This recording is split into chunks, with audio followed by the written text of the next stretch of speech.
Најнапред нека честит и благословен празникот посветен на Мајката Божја. Денеска го празнуваме нејзиното воведување во храмот, како што знаеме од учењето на црквата. Нејзините родители кои што беа возрастни и праведни, беа бездетни, Бог ги помилува, им даде рожба и самите тие ветија дека кога ќе наполни 3 години ќе однесат во храмот и ќе ја посветат на Бога.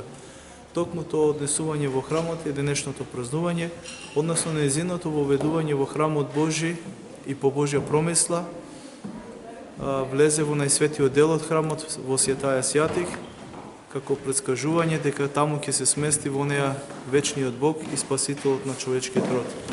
Посакувам Мајката Божја да се моли за сите луѓе, да им подари душевно и телесно здравје, да ги сочува и да ги избави целиот човечки род од ова ново искушение, кое што е допуштено од Бога за сите нас, за да се доближиме и покаеме и застанеме пред Бога. Нека е честит и вечен празникот за Нов годин.